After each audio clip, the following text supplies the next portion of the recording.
हाँ dear students, आज हम एनसीईआरटी का जो थर्ड चैप्टर है, जो कि बोर्ड के हिसाब से इम्पोर्टेंट भी है और आसान भी है। बहुत आसान चैप्टर है ये। इसका एक्सरसाइज 3.1 एक्सरसाइज 3.1 का पहला क्वेश्चन हम डिस्कस करेंगे। पहले क्वेश्चन में क्या दिया हुआ है? ये ए दिया हुआ है, ए दिया हुआ है। तो ये ऐसे जो होती हैं वो रो होती हैं। ये जो है आपकी फर्स्ट रो है, ये सेकंड रो है और ये आपकी थर्ड रो है। अब बात करें कॉलम की, तो ये कॉलम है, पहला कॉलम, ये C1 हो जाएगा, ये आपका C2 हो जाएगा, ये C3 और ये C4। तो हम ऑर्डर की यदि हम बात करें, तो किसी भी मैट्रिक्स का जो ऑर्डर होता है वो number of rose multiply by number of column होता है। तो ऑर्डर ऑफ मैट्रिक्स होगा number of rose multiply number of columns. तो नंबर ऑफ रो कितनी है? 1 2 3, 3 तो रो हो गई, मल्टीप्लाई कॉलम कितने? 1 2 3 4, ये आ गया। तो 3 into 4। अच्छा, इसका दूसरा पार्ट देखें, ये इसका ऑर्डर हो गया। और ऑर्डर को जनरली मैट्रिक्स में इस साइड लिखा जाता है, तो 3 into 4 ऑर्डर का मैट्रिक्स है ये। नंबर ऑफ एलिमेंट्स की बात करें, तो number of elements number of row number of column होता है, मतलब दोनों का मल्टीप्लाई। तो m×n भी बोलते हैं इसको, या ये पहला m है दूसरा m है, तो 3 into 4 कितना आ गया? ये 12। वैसे ही देख लीजिए कितने एलिमेंट हैं, 1 2 3 4 5 6 7 8 9 10 11 12, तो टोटल 12 एलिमेंट है इसमें। अच्छा, A13 की बात करें, तो यहां यदि ये इसको देखें, तो पहले ए के साथ जो 1 लिखा है, फिर 3। 1 का मतलब पहली रो, और ये तीसरा मतलब कॉलम। ये एलिमेंट कौन सा? फर्स्ट रो का और थर्ड कॉलम का। तो फर्स्ट रो और थर्ड कॉलम, तो 19 आ गया। अब A21 की बात करें, तो 2 मतलब सेकंड रो आ गया, और फर्स्ट कॉलम मतलब 35 आ गया।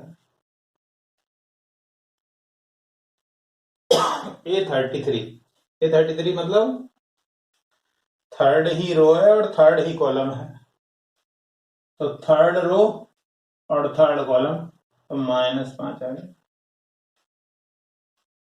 A24 मतलब सेकंड रो हो गई, और फोर्थ कॉलम मतलब 12 आ गया। फिर है आपका A23 मतलब सेकंड रो और थर्ड कॉलम, तो मतलब आ गया 5/2। ये आया। ये पहले क्वेश्चन के जो तीनों पार्ट हैं उसका सॉल्यूशन है। इसमें कोई दिक्कत आनी नहीं चाहिए, क्योंकि ये इसका ऑर्डर है। ऑर्डर रहता है रो कितने और कॉलम कितने, पहले रो की संख्या लिखी जाती है, फिर कॉलम की संख्या, और दोनों का जो गुणनफल या मल्टीप्लाई करते हैं वही नंबर ऑफ एलिमेंट्स होते हैं। और ये जो दिखा हुआ है उसमें जो पहला होता है वो रो को बताता है, दूसरा कॉलम को बताता है। अब अगला क्वेश्चन देखें।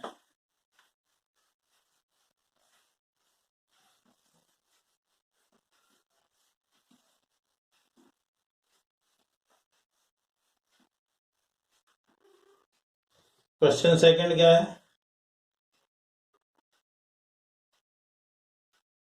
24 एलिमेंट्स हैं, तो 24 एलिमेंट्स को हम कितने तरीके से लिख सकते हैं, देखें जरा। 24 को हम 1 into 24 लिख सकते हैं, या 24 × 1 भी लिख सकते हैं, या और थोड़ा नीचे आए तो 12 × 2 और 2 × 12, ये भी पॉसिबल है।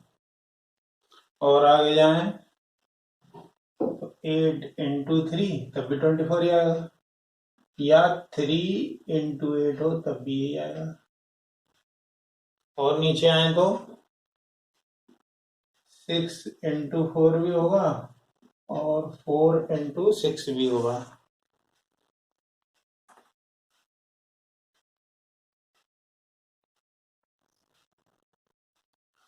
तो ये पॉसिबिलिटीज हैं। तो आप इसको कितने तरीके से शो कर सकते हो? पहले तो आप लिख सकते हो 1,24, एक तो पॉसिबिलिटी हो गई। दूसरी पॉसिबिलिटी क्या हो गई? 24 और 1। तीसरी 12 2, फिर हुई 2 × 12, फिर हुई 8 3 3 8, और साथ में 6 4 और 4 6, ये पॉसिबिलिटी हो गई। यानी ये ऑर्डर पॉसिबल हैं। तो पॉसिबल ऑर्डर्स हो गए।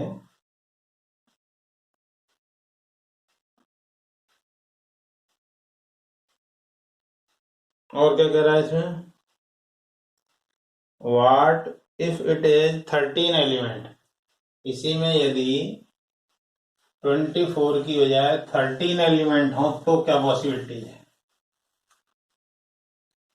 नंबर ऑफ एलिमेंट्स हैं, number of elements that is equal to 13। इसकी क्या क्या पॉसिबिलिटी है? तो 13 को अपन क्या लिख सकते हैं? 13 × 1 भी लिख सकते हैं, 1 × 13 भी लिख सकते हैं, और कोई पॉसिबिलिटी तो हो नहीं सकती। इसलिए क्या क्या पॉसिबिलिटीज हुई? पॉसिबल ऑर्डर हो गया आपका 13 1 और 1 13, ये आ गया, ये पॉसिबल ऑर्डर आ गया। ये इसी का सेकंड पार्ट है। अब थर्ड देखें। 18 एलिमेंट है, मान लीजिए आपके पास हैं नंबर ऑफ एलिमेंट्स हैं 18। तो 18 को अपन क्या क्या लिख सकते हैं? 18 है तो 1 × 18 लिख सकते हैं, या 18 × 1 लिख सकते हैं। एक तो ये पॉसिबिलिटी हो गई। दूसरा 9 × 2 लिख सकते हैं, और 2 × 9 भी लिख सकते हैं, और क्या लिख सकते हैं? 6 × 3 लिख सकते हैं, और 3 × 6 लिख सकते हैं। इस 18 के और कोई फैक्टर पॉसिबल हो? इसका मतलब क्या है? एक रो है, 18 कॉलम है, यहाँ 18 रो हैं, एक कॉलम है, 9 रो हैं, 2 कॉलम है। पहला रो को होता था, दूसरा कॉलम। यहाँ 2 रो हैं, 9 कॉलम है, 6 रो हैं, 3 कॉलम है, या 3 रो हैं, 6 कॉलम है। तो पॉसिबल ऑर्डर हो गए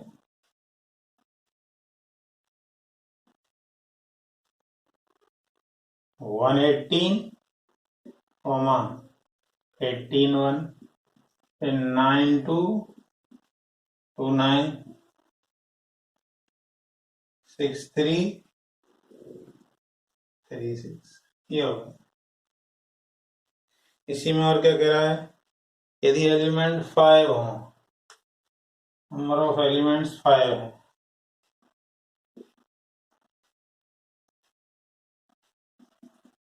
इस 5 को क्या क्या लिख सकते हैं? 1 × 5 या 5 × 1। तो क्या हो गया? पॉसिबल ऑर्डर क्या हो गया इसका?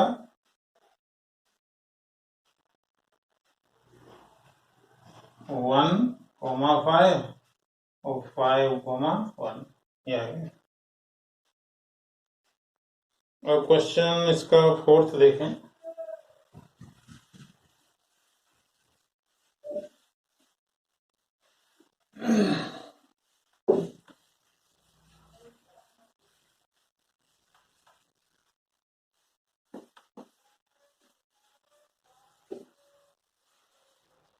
देखें फोर्थ क्वेश्चन क्या कह रहा है।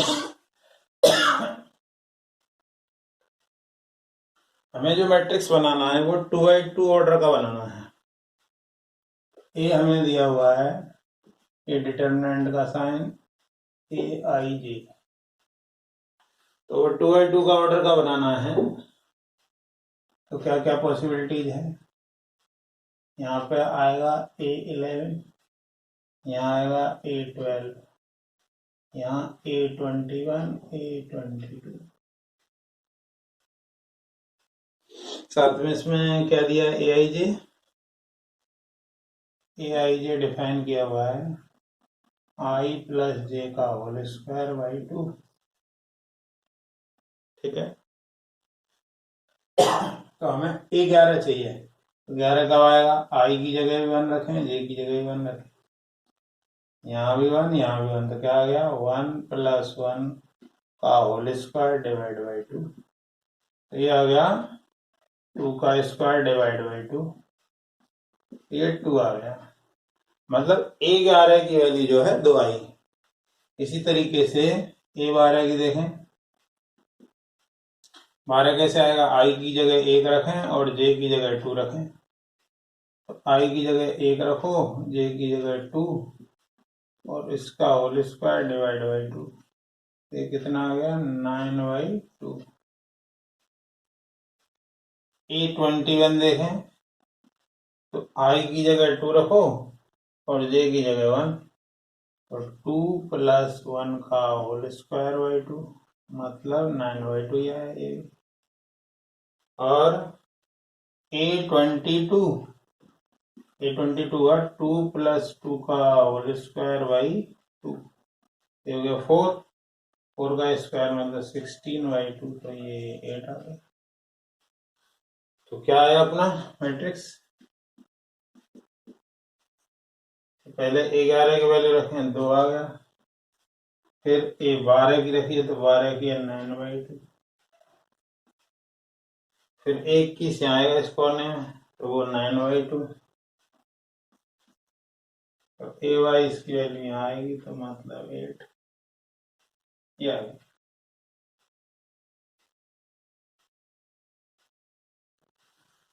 इसी में सेकंड पार्ट क्या दिया है,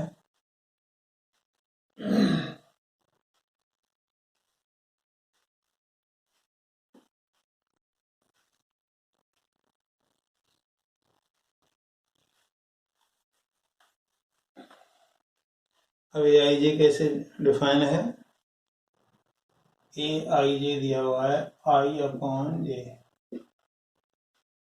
तो हमें A11 चाहिए, यहाँ I की जगह 1 और J की जगह 1, 1/1 यानी 1 आ गया, इसकी वैल्यू 1 आ गई।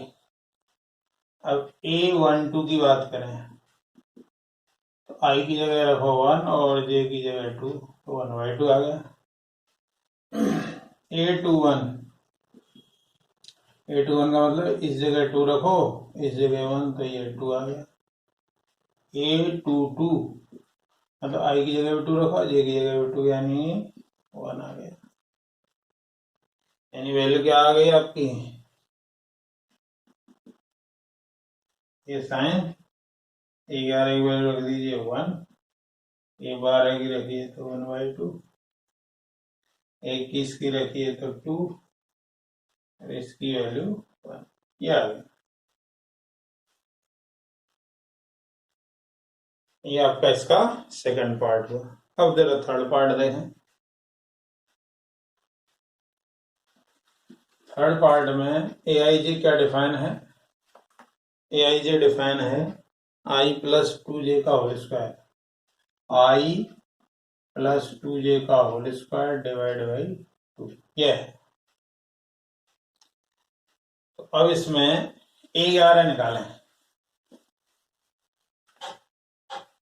A11 कितना आएगा, I की जगह 1 रखो, J की जगह 1, तो कितना आ गया ये 1 प्लस 2 का होल स्क्वायर बाई 2, यानी 9/2, क्या आ गया A11।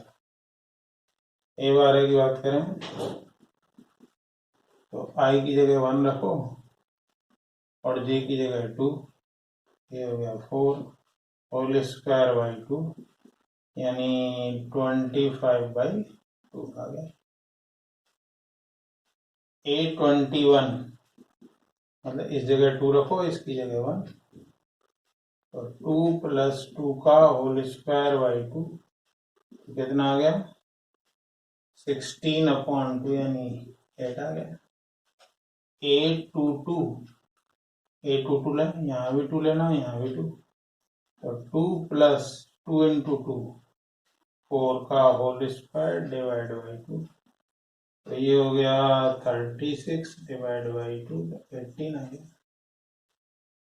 आइगन वैल्यूज को सेट कर दीजिए। यहाँ पर हम क्या लेते हैं A11, ये आ गया 9/2। A12 उस साइड लेते हैं तो 25/2। A21 आया 8 और A22 आया 18, ये आ गया। इसके तीनों पार्ट हो गए हैं। पांचवा पार्ट देखें।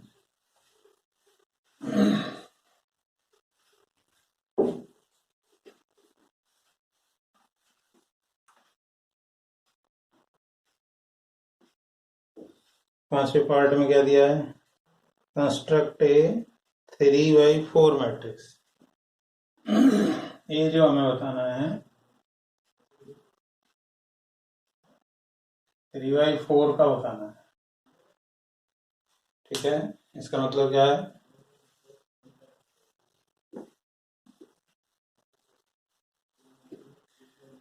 इसमें 3 रो होंगी,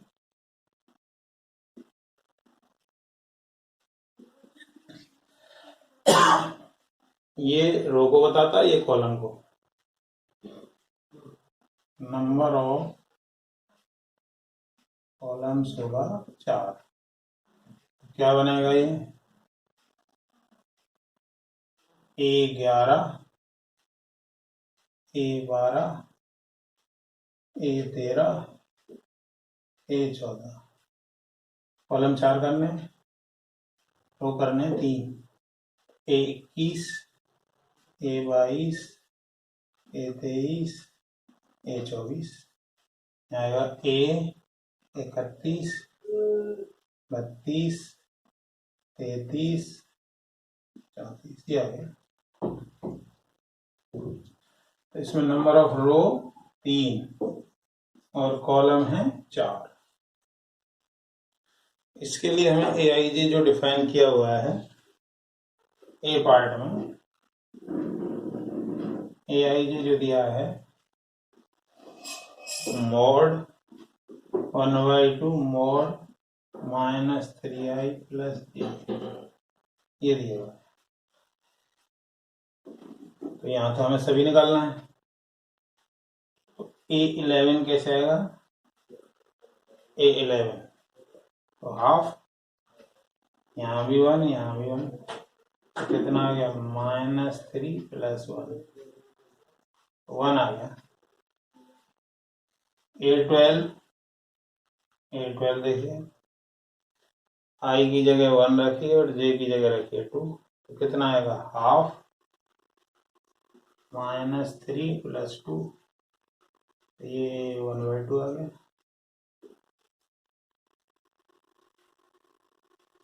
इसी तरीके से A13 निकालें, 1/2 mod, ये रखो तो -3 + J की जगह 3, ये तो 0 हो गया। 11 हो गया, 12 हो गया, 13, अब 14 देखें, A14 हाफ आ गया, mod 1 रखो इसमें, तो -3 + 4, ये आ गया 1/2। इसी तरीके से A21 देखें, A21 में यहाँ 2 रखिए, तो हाफ mod -6 + 1 यानी 5/2 आ गया। A22 क्या आएगा? A22 आएगा हाफ, यहाँ भी 2 रखिए, यहाँ भी 2 थे, यानी -6 + 2, यानी ये अंदर बचा माइनस का 4, -4 का मूल 4 हो गया, तो 4/2 यानी 2 आ गया।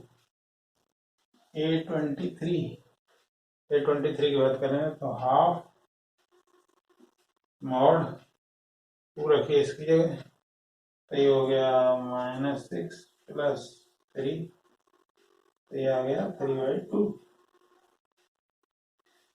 A24 हाफ का आगे मॉड 2 का इस यहाँ रखें वैल्यू, तो -6 + 4 यानी 1 आ गया।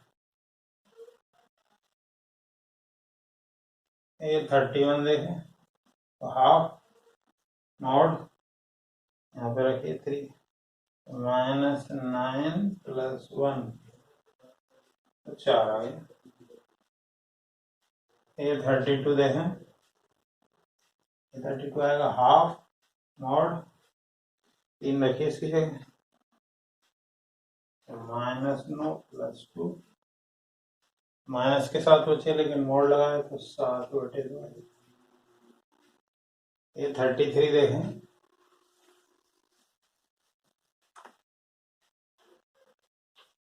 A33 हाफ आगे मॉड 3 रखिए, -9 + 3, -6 आए तो मतलब 3 आए। A34 हाफ आगे 3 रखिए इसे, तो 9 + 4, ये आ गया 5/2। ये सब पूरा रख दीजिए यहाँ पे, तो रखेंगे तो क्या आएगा देखिए, तो आपका ए आया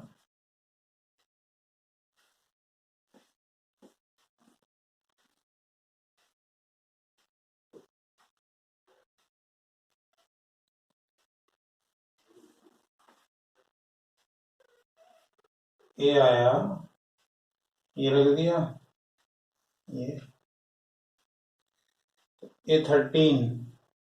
A13 मतलब ये 0 आया।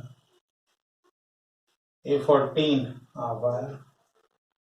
A21 यहाँ रखिए 5/2, फिर आया 2, फिर 3/2, फिर 1, फिर 4, 7/2, 3 और 5/2, ये मिट गया है। तो A11 की बात करें हम, A11 में 1/2 मॉड -3 + 1 यानी 1 आ गया। A12 क्या आया था? 1/2 -3 + 2, तो हाफ आ गया, ये हाफ आ गया, तो ये हो गया। ये आपका वो मैट्रिक्स है। इसी तरीके से बी वाला पार्ट देख सकते हैं।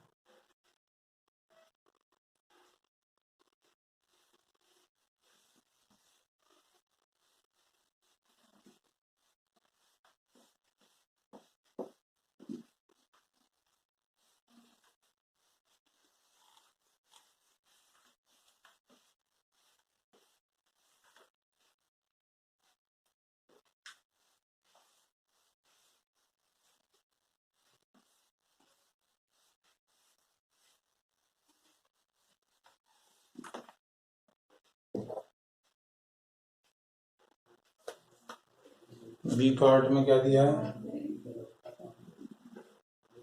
AIG दिया है आपको 2i - j,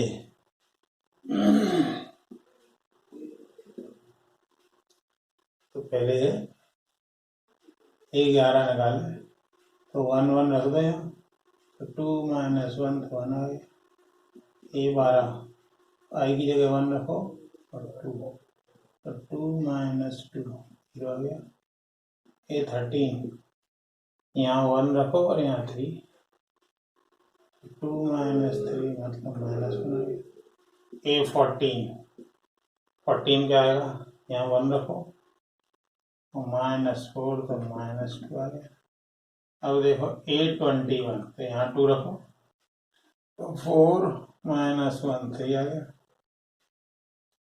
822 यहाँ 2 रखो, 4 - 2 2 आ गया। 823 यहाँ 2 रखो, 4 - 3 तो 1 आ गया।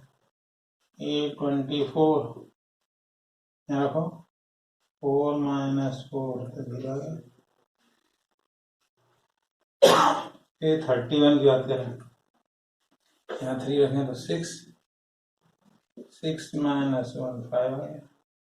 32 यहाँ रखो, 6 - 2 तो 4 आ गया। 33 तो 6 - 3 तो 3 आ गया। 34 तो ये 6 - 4 तो ये 2 आ गया। तो आपका जो रिक्वायर्ड मैट्रिक्स है वो क्या होगा, A11 यहाँ लिखा जाता है, 12 यहाँ, 13 यहाँ, 14 यहाँ, फिर 3 2 1 0, फिर 5 4 3 और 2। क्या हो गया आपका 3/4 का मैट्रिक्स बन गया। अब देखें क्वेश्चन नंबर 6 देखें।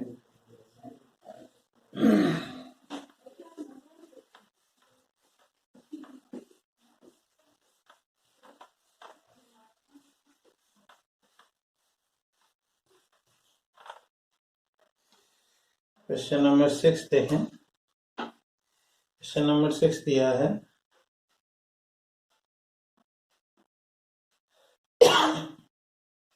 ये पार्ट देखें इसका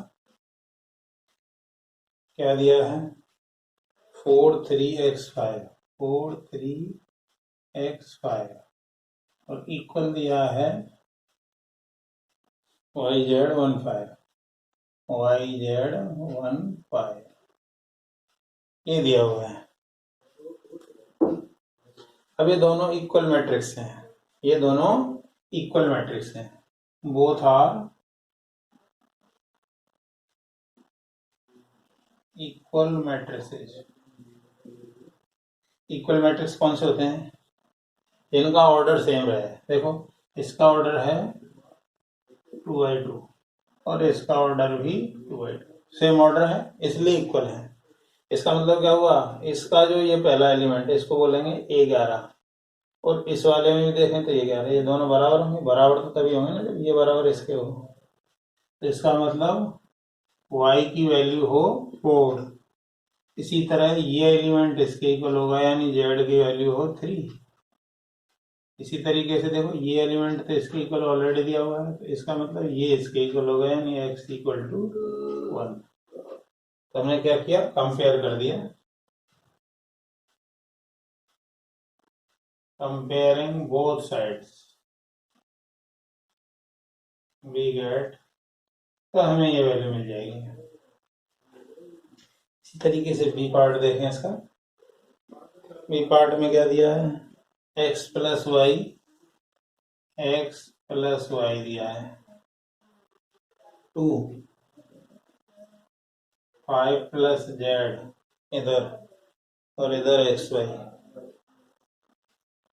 इक्वल में दिया है 6 2 5 8 6 2 5 8। ये इक्वल लगाया मतलब ये इक्वल मैट्रिसेस हैं। इक्वल है इसका मतलब दोनों का ऑर्डर सेम होगा।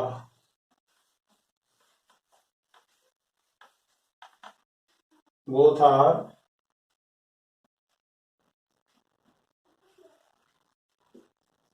इक्वल मैट्रिसेस, ये दोनों इक्वल हैं। तो इक्वल हैं, देखिए ये तो क्लियर दिख रहा है 2/2 का है, तो निश्चित रूप से ये भी पूरा एक एलिमेंट है, तो ये भी 2/2 का है। इसका मतलब ये A11 की जगह और ये A11 की जगह, तो भाई कंपेयरिंग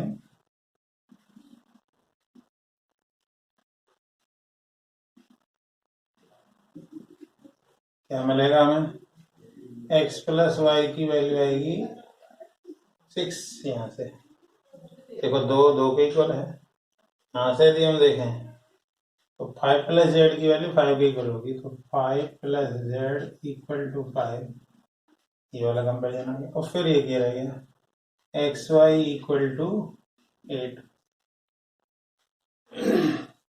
अब हमें एक्स वाई जेड तीनों की वैल्यू निकालनी है,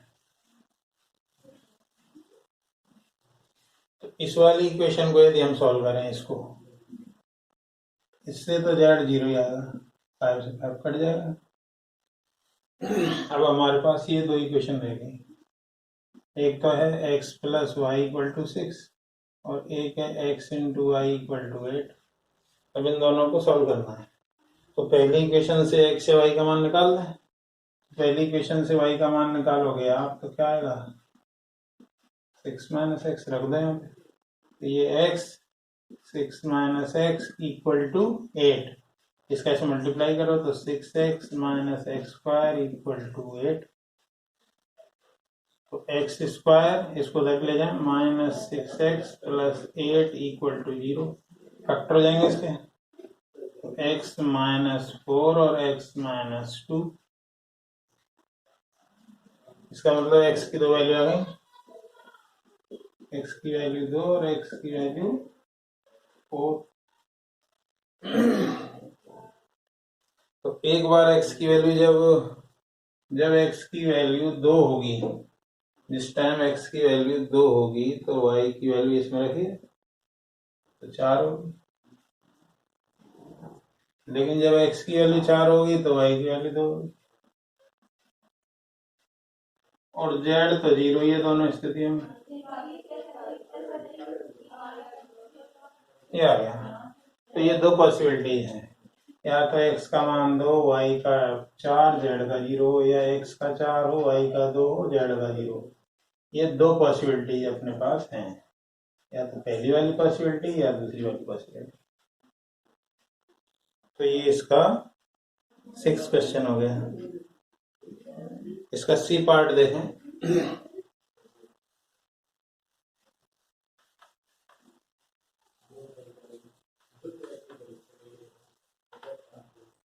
सी देखें, x plus y plus z, x plus y plus z, दूसरे में लिखा है x प्लस जेड,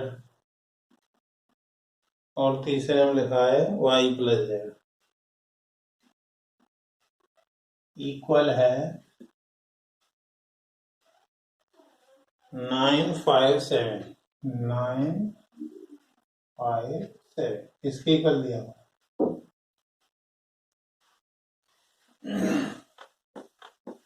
तो ये बीच में इक्वल का साइन लगा है, तो बीच में इक्वल का साइन लगा है मतलब ये इक्वल मैट्रिक्स है, तो ये दोनों both are equal matrices.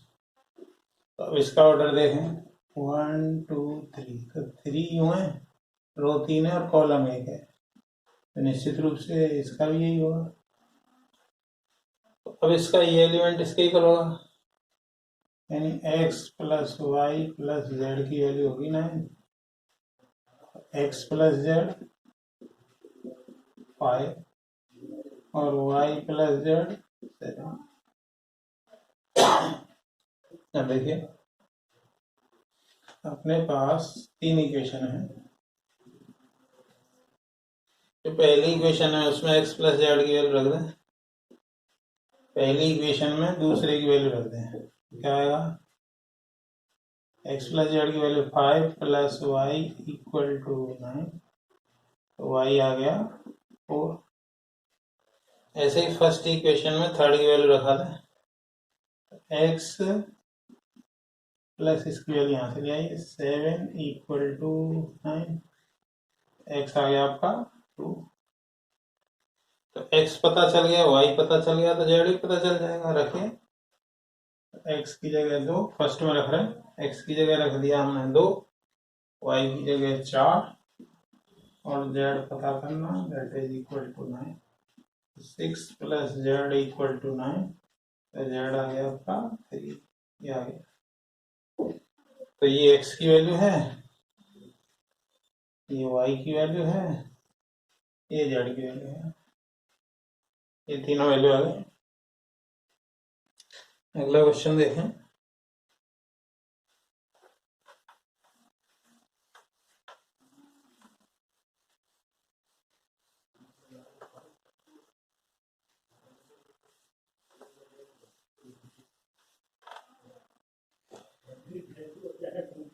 Seventh part देखें इसका। सेवेंथ में क्या कह रहा है, a माइनस बी, फिर है 2a प्लस सी, 2a प्लस सी, यहाँ पे है 2a माइनस बी, और यहाँ पे होगा 3c प्लस डी।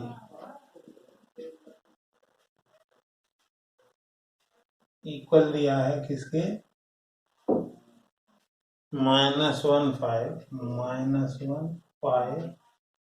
और 0 13, ये दिया हुआ है।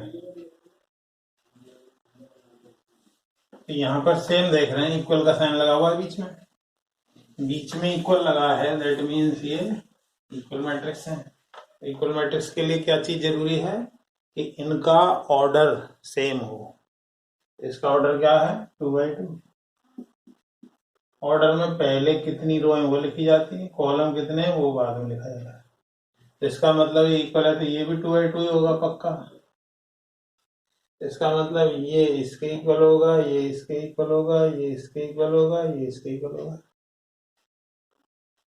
तो कंपेयर कर दें, कंपेयरिंग बोथ साइड्स, क्या आएगा, a minus b equal to -1, 2a minus b equal to 0 और 2a plus c equal to 5, 3c plus d equal to 13, ये आ गया। तो अब इन दोनों को सॉल्व कर लें।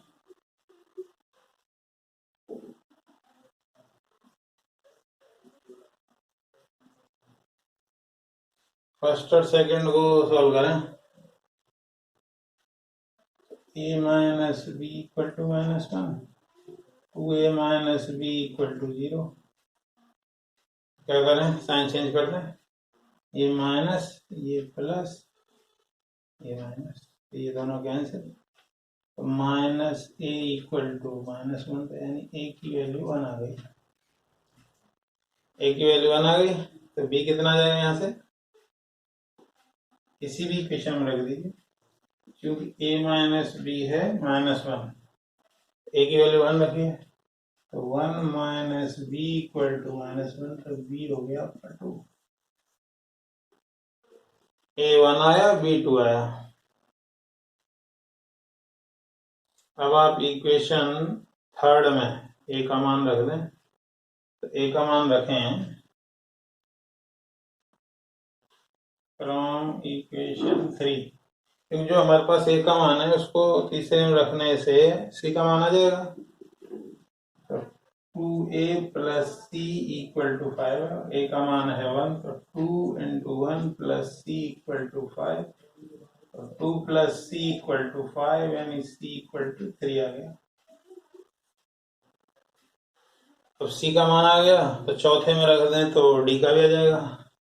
तो चौथी इक्वेशन क्या है, from equation 4 3c plus d equal to 30, c की वैल्यू रख दीजिए, तो 3 into 3 plus d equal to 30, तो 9 प्लस d इक्वल टू 13, तो d आ गया 4, ये आ गया। a की वैल्यू आई 1, b की आई 2, c की 3 और d की 4, ये 4 वैल्यू आ गई। अगला देखें।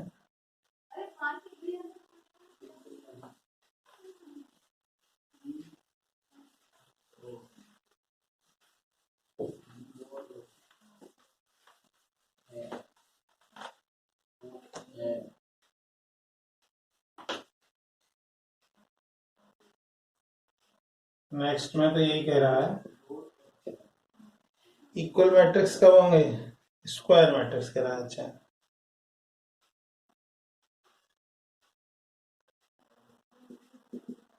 स्क्वायर मैट्रिक्स क्या होता है, if number of rows is equal to number of columns. Square matrix देखिए, स्क्वायर जो होता है, स्क्वायर में लेंथ विड्थ सेम होती है, ऐसे ये इसके इक्वल होगी, सब इक्वल होते हैं। तो यहाँ भी यदि हम देखें तो चाहे ऑर्डर 2x2 हो, 3x3 हो, ये सब स्क्वायर मैट्रिक्स है। जैसे ये है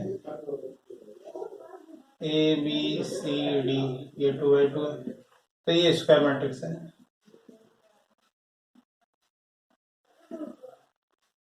अब 2x3 लेंगे तो नहीं होगा। अब मान लो 3x3 ले लें, 1 2 3 4 5 6 7 8 9, तो ये हुआ 3x3 ऑर्डर, तो ये भी स्क्वायर मैट्रिक्स है। स्क्वायर मैट्रिक्स में क्या होता है, कोई स्क्वायर मैट्रिक्स है तो उसमें नंबर ऑफ रोज और नंबर ऑफ कॉलम सेम होने चाहिए। तो नंबर ऑफ रो इसमें m है और n है। तो इसमें क्वेश्चन में क्या दिया है,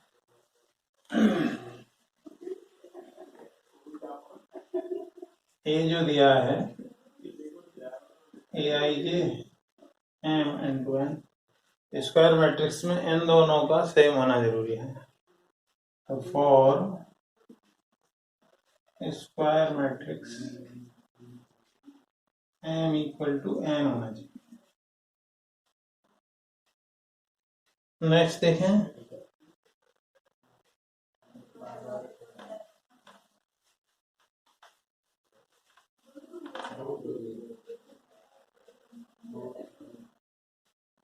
नाइन्थ देखें क्या दिया है, 3x प्लस 7, 3x प्लस 7 दिया, इधर दिया है y प्लस 1,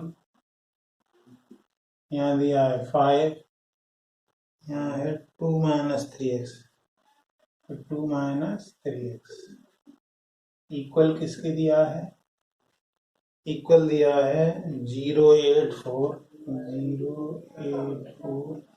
और यहाँ पे है y minus 2, 3x plus 7 y plus 1 5 2 minus 3x, ये आ गया। तो ये भी बीच में इक्वल का साइन लगा, मतलब इक्वल मैट्रिक्स है, इक्वल है तो ये इसके इक्वल आएगा, ये इसके इक्वल आएगा। देखें जरा, तो 3x प्लस 7 इक्वल टू 0, इसका मतलब x की वैल्यू कितनी आ गई, -7/3। अब इसका और इसका कंपैरिजन करें तो y माइनस 2 इक्वल टू 5, अर्थात y की वैल्यू आ गई 7। यहाँ से भी देखें तब भी 7 ही आएगी। फिर आप इससे देखें,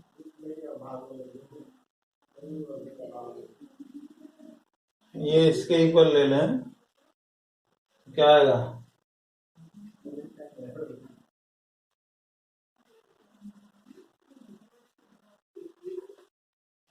यदि इसमें देखें हम तो 2 माइनस 3x इक्वल टू 4 आ रहा है। यहाँ से x कितना आएगा 2, तो यहाँ से x आया -2/3। तो मतलब x की दो अलग अलग वैल्यू हैं, इसलिए ये नॉट पॉसिबल है। ऐसा नहीं हो सकता कि x की वैल्यू ये भी आ जाए ये भी आ जाए, दो दो वैल्यू आ रही हैं। देखिए ये वैल्यू और ये वैल्यू, तो दो वैल्यू एक जैसी वैल्यू आती तो ये आता, अदरवाइज ये क्या है, नॉट पॉसिबल है। क्योंकि जो x की वैल्यू यहाँ आई है वो यहाँ रखने से इतना आता तो ठीक था। तो इसमें एक ऑप्शन दिया हुआ है not possible to find.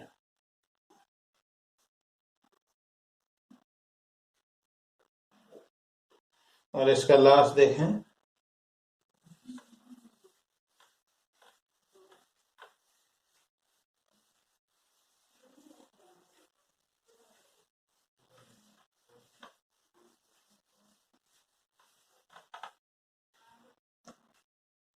Number of all possible matrices of 3x3।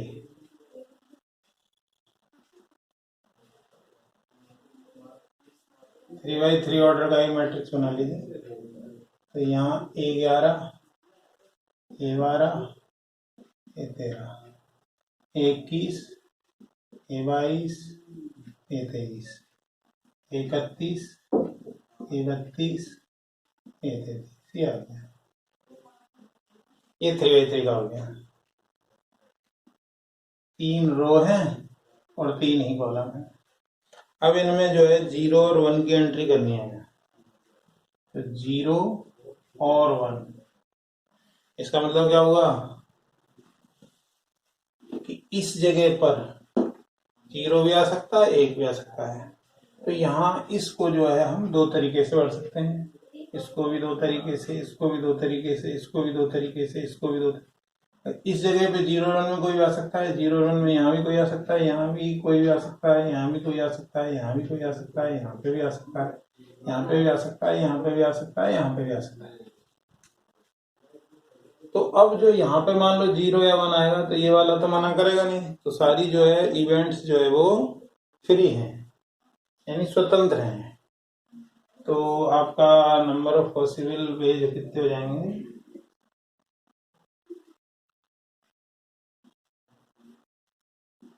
देखिए, इस जगह को दो तरीके से पढ़ सकते हैं, फिर इस जगह से इसको दो, इसकी वजह से दो आया ये, फिर इसकी वजह से ये, इसकी वजह से ये, इसकी वजह से ये, इसकी वजह से ये, इसकी वजह से कितना हो गया? 6। फिर दो, फिर दो, फिर दो, तो ये आ गया 2 की पावर 9। 2 की पावर 9 कितना होता है? 5, 2, 4। इस तरीके से ये हमारी 3.1 एक्सरसाइज सॉल्व है। तो बच्चों शेयर करें, लाइक करें, सब्सक्राइब जरूर करें। वीडियो देखने के लिए बहुत बहुत धन्यवाद। एंजॉय।